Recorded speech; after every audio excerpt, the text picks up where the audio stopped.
हाय नमस्कार, स्वागत आहे तुमचं परत एक माझ्या नवीन व्हिडिओमध्ये।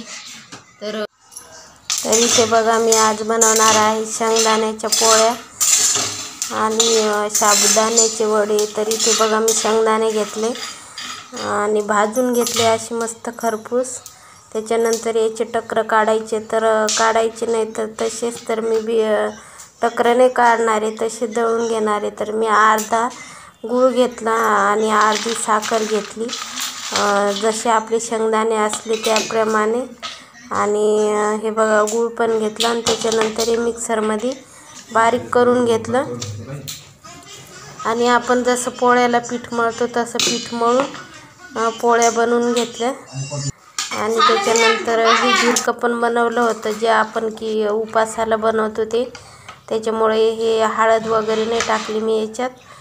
आणि साबुदाण्याचे वडे पण बनवलेले होते, तर गरम होते ते, त्याच्यामुळं माझा हाताला थोडा चटका बसला। आणि त्याच्यात पण शेंगदाण्याचं कूट, कच्चे शेंगदाण्याचं कूट, बटाटे आणि साबुदाणे मिक्स करून ते तळून घेतले। आणि या साबुदाण्याचे चकल्या आणि पुरणपोळ्या तयार झालेल्या आहेत। हे एवढं सारं उरलेलं पण आहे। आणि समीर इथं खात होता मस्त, त्याला पुरणपोळी नव्हती खायची, ते शेंगदाण्याची पोळी नव्हती खायची, तर त्याने ते वडे तेच खाल्लेलं होतं। तर बघा कसं वाटलं आमचं मस्त असं जेवणाचा बेत आजचा। आणि हे असं घेतलं मस्त मी पण, आणि खूप भारी टेस्ट झाली होती। तर खूप भारी लागतं, नक्की एक वेळेस करून बघा आणि या खायला। मग आम्ही घेतो जेवून आता, भेटू पुढच्या व्हिडिओमध्ये।